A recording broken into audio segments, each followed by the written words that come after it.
Mas qualquer ação de golpe de Estado dependeria de uma ação de outras forças, basicamente dos militares. Então, mesmo aqueles que atuaram para inviabilizar o funcionamento das instituições democráticas, à luz dos elementos disponíveis nos autos, não se tem característica a ponto de levar uma destituição de um poder e instituição de uma nova ordem. Se me permite, o artigo 359-M, na verdade, fala em tentar, né? Então não se pressupõe a consumação, mas sim a tentativa. Só essa... Ambos falam em tentar. Exato. A questão, para mim, eles não agiram para tentar depor o governo. A deposição do governo dependeria, ou essa tentativa de deposição de atos que não estavam ao alcance da atuação dessas pessoas. Permite, ministro? Pois não. Porque acho que essa questão é extremamente importante, porque são dois pontos diversos, se eu entendi o que Vossa Excelência colocou.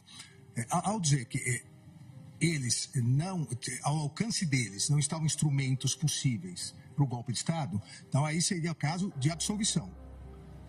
Que eu também justifico como uma tentativa indônia. Essas pessoas... Exato.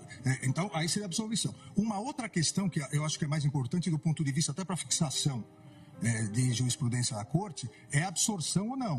O princípio da concussão. E por que isso? Me parece que são dois crimes, como disse, absolutamente autônomos. Até porque o ânimos é diverso. E eu dou dois exemplos, um histórico. O golpe de 64, vamos dizer que não tivesse dado certo, mas qual foi o golpe militar de 64? Trocar o presidente da República, João Goulart. Não foi, em momento algum, tentar mexer com a estrutura dos outros poderes, até porque, lamentavelmente, os demais poderes aderiram. Então, você consegue vislumbrar uma tentativa de golpe na troca do poder, na troca daquele que foi legitimamente e democraticamente eleito como uma conduta autônoma. O que, na minha opinião, no meu voto, eu entendi, ao prever a intervenção, ao pedir a intervenção federal, se pretendia trocar o presidente eleito pelo candidato que perdeu. Esse é um crime. A outra coisa é atacar o funcionamento do Supremo Tribunal Federal ou do Congresso Nacional com a invasão, impedindo a atuação. Volto alguns meses. Vamos dizer que essa conduta do dia 8 de janeiro fosse antes do final do mandato do anterior presidente. A conduta idêntica. As pessoas virem, atacarem violentamente, invadirem. Nós não teríamos a acusação de golpe de Estado, porque elas não estavam pretendendo trocar o presidente, mas elas estavam pretendendo obstaculizar o andamento do Supremo Tribunal Federal e do Congresso. Tenho dúvidas, ministro Alexandre, por quê? Nesse exemplo também de uma ação anterior ao encerramento do exercício do mandato do ex-presidente. Porque, formalmente, teríamos também uma consideração de um poder legitimamente eleito que estaria impedido. Na minha análise, à luz dos fatos dessas figuras, desses manifestantes vândalos criminosos, deles não tinha ação idônea para destituir um poder. Nós podemos encontrar ação idônea em outras ações. Eu compreendo. A minha única preocupação aqui e nesse debate é entendo que se encontrássemos essas condutas, poderia haver os dois mesmo conforme a situação, poderia até haver os dois crimes. Então, eu acho que o importante de definirmos é exatamente isso, do ponto de vista geral.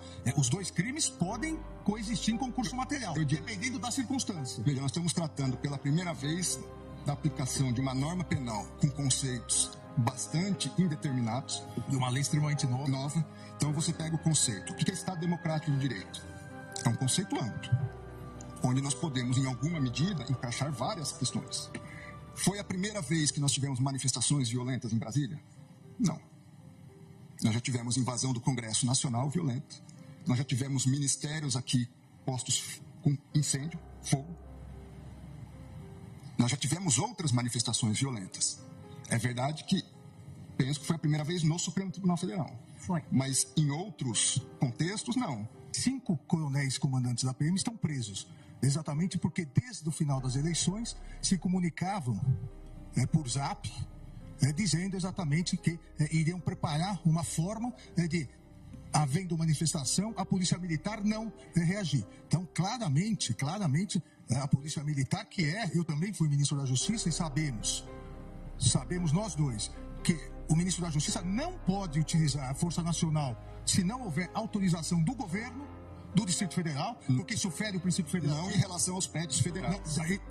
Mas não em relação à Praça dos Três Poderes. Mas em relação às edificações federais, ele pode e deve... Com todo respeito, Vossa Excelência, querer falar que a culpa do 8 de janeiro foi do ministro da Justiça... Vossa Excelência que está dizendo isso. É um absurdo. Vossa Excelência que está dizendo isso. 5 comandantes estão presos. Muito embora, eu queria e o Brasil quer ver esses vídeos do Ministério da Justiça. O ex-ministro da Justiça, que sucedeu Vossa Excelência, fugiu para os Estados Unidos...